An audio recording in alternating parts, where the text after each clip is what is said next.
আসসালামু আলাইকুম। আমার ঢাকা যাওয়ার কথা ছিল।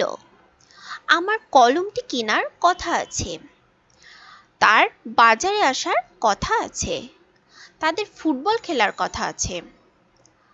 আমার নিপার সাথে মার্কেটে যাওয়ার কথা ছিল। আজকের লেসনে এই ধরনের আমার এটা করার কথা ছিল, ওটা করার কথা আছে, এই ধরনের বাক্যগুলো আমরা কিভাবে ইংলিশে খুব সহজে বলবো, এটাই আজকের লেসনে শিখব। কথা আছে বা কথা ছিল, যখন এই ধরনের বাক্য আমরা বলবো তখন এই একটিমাত্র স্ট্রাকচার ফলো করলেই আমরা এই ধরনের বাক্য বলতে পারবো। প্রথমেই স্ট্রাকচারটির হলো, প্রথমে সাবজেক্ট বসাতে হবে, তারপর হলো বি ভার্ব বসাতে হবে। বি ভার্ব বলতে আমরা বুঝি am, is, are, was, were. তারপরে হলো সাপোজ টু বসবে প্লাস ভার্ব প্লাস অবজেক্ট। আবার ভালো মতো খেয়াল করুন, subject plus be verb plus suppose to plus ভার্বের ফার্স্ট ফর্ম প্লাস অবজেক্ট। আমার ঢাকা যাওয়ার কথা ছিল। I was supposed to go to Dhaka.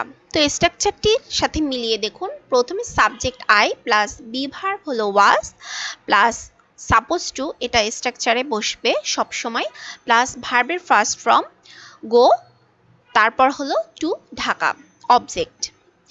আমার কলমটি কেনার কথা আছে। I am supposed to buy this pen।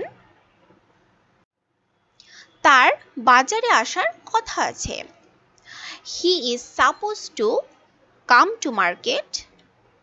তাদের ফুটবল খেলার কথা আছে। They are supposed to play football। আমার নিপার সাথে মার্কেটে যাওয়ার কথা ছিল। এই বাক্যটি অবশ্যই আপনারা এই স্ট্রাকচারের মাধ্যমে নিজেরা বানিয়ে অবশ্যই কমেন্ট সেকশনে জানাবেন। আর হ্যাঁ, এই ধরনের বাক্য আপনারা আরও বেশি বেশি নিজেরা তৈরি করে এই স্ট্রাকচারটির মাধ্যমে নিজেরা বাসা বসে প্র্যাকটিস করুন। তো আজকের ভিডিওটি এ পর্যন্তই। যদি ভিডিওটি ভালো লেগে থাকে তাহলে অবশ্যই লাইক করতে ভুলবেন না, শেয়ার করতে ভুলবেন না, আর অবশ্যই কমেন্ট করে জানাবেন কেমন লাগলো।